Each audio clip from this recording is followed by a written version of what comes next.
All right, ladies and gentlemen, you are welcome to another great episode on your favorite political talk show, The Truth with Ben Jokes. Now, I have said many times that the APC has no regard for Nigerians. The politicians in APC, and as a matter of fact, members of the political class in this country, don't believe that the average Nigerian is a human being like themselves. And I'm not just being dramatic or hypothetical. There are clear examples. If a man who spends millions on his own family monthly designs a palliative package of 8,000 naira monthly for another man and his family, do you think he considers that other family human beings like himself? I don't think so. And weren't we all in this country when the APC designed 8,000 naira monthly palliative package for poor households in Nigeria? Now here we dey now, it happened. And it was at that same period that lawmakers bought SUVs for themselves. It was at that same period that Senate President Godswill Akpabio was caught on live TV telling his fellow senators that money had been sent into their accounts for the break. And when he realized he was on TV, he now changed it to prayers. This same Akpabio has been accused of passing bills that have to do with money, financial bills, without even consulting other senators.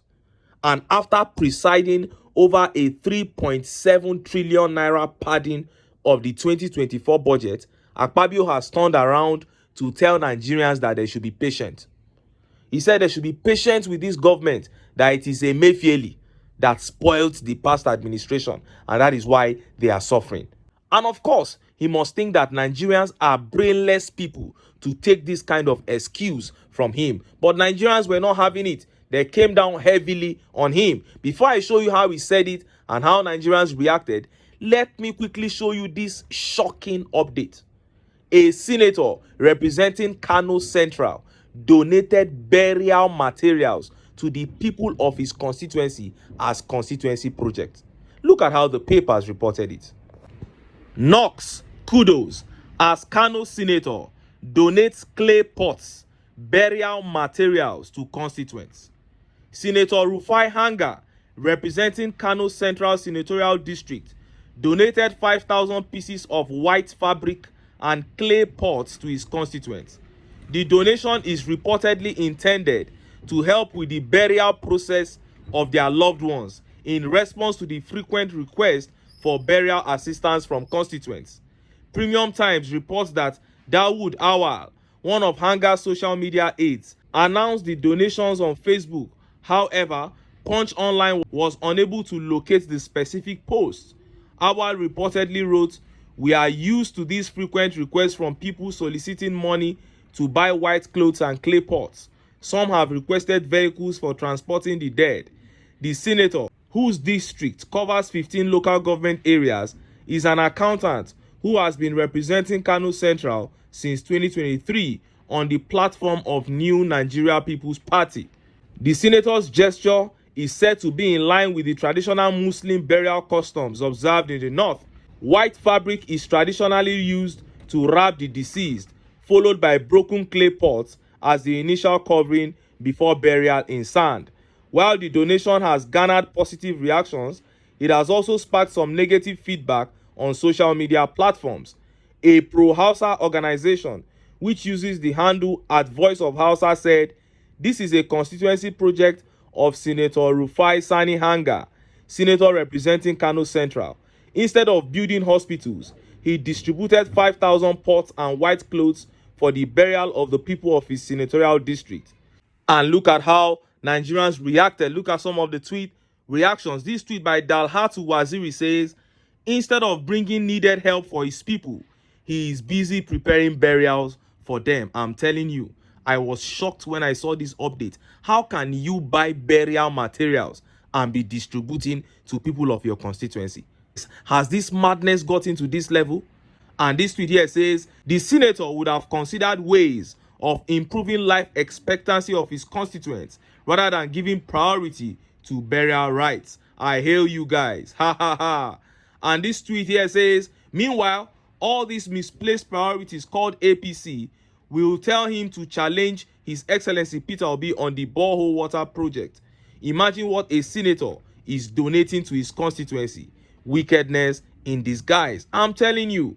And Madi Shehu says, if his sympathetic contribution is towards burial rights, not decent living, then may those rights be his faster than that of his constituents.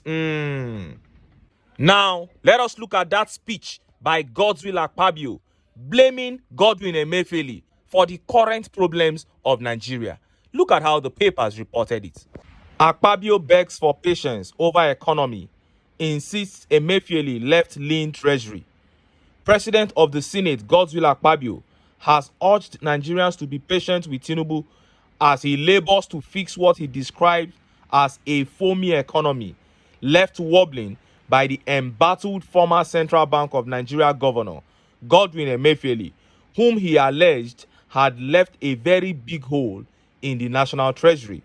Akpabio maintained that TINUBU inherited a battered economy, which he is currently trying to rally cash and deploying his ingenious know-how to salvage and navigate away from the stranglehold of sleaze and corruption to stay afloat.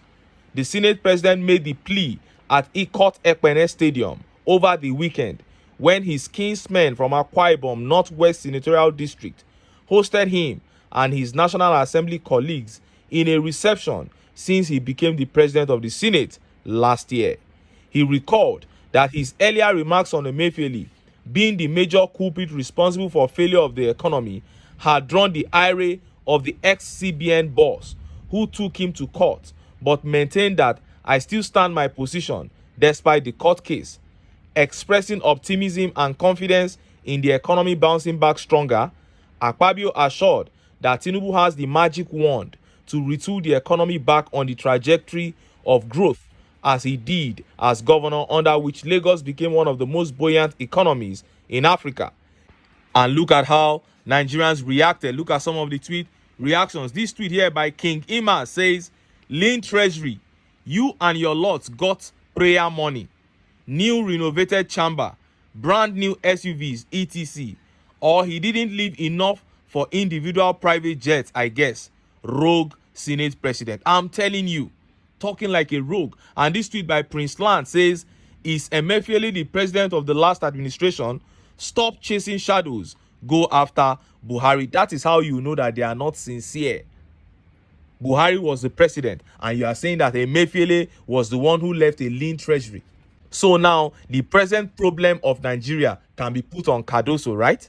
And this tweet by Danjuma Ahmad Musa says, a lean treasury that did not stop you from buying the 2023 bulletproof Mercedes-Benz for yourself, brand new Prado Jeeps for senators and members of reps. A lean treasury that has not stopped the purchase of presidential yachts to spend billions to fix VP house in Lagos, etc. I wonder, oh my brother. And Igiaruwe says, we are on a see money for Coastal Road, renovation of VP's residence, 160 million SUVs for senators and members of House of Reps, 2 trillion for supplementary budget in November 2023. Ogunloma feje gbogbo yin we by the time the masses unite against you all. Wow, that was a dangerous take there.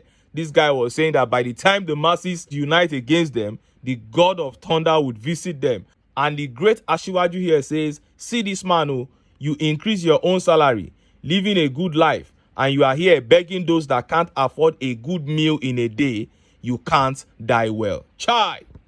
And Honorio Day here says, was he not a minister under the same administration? What about Honorable off your mic saga? What happened with the NDDC money? Pot call him kettle black. Clearly, Akpabio embezzled the NDDC money in the off your mic saga that was popular everywhere on social media. But now he's turning around to put everything on Godwin Emefiele. I have lost count of the number of people this administration has blamed for their failure. They've blamed Peter Obi, Atiku. They've blamed cryptocurrency platforms like Binance, kidnapped a Binance executive that he's the one destroying the Naira. They've blamed Buhari, blamed obedience. Now it is Emefiele. These are just signs of pathetic failure. If people who are alive and right under our noses have stolen state funds, why not collect back those monies and put them to good use? But they can't do that because they know that one day they too will be out of office and all the ones they've stolen will be taken away from them. These guys know nothing other than to enrich themselves with state funds and then turn around to try to deceive gullible Nigerians. What a shame. Anyway, make I leave am here. Make I still enter town. Make I go get some ogbonge political news wey una go like. Why? Because of una. Now I dey here, so don't go away.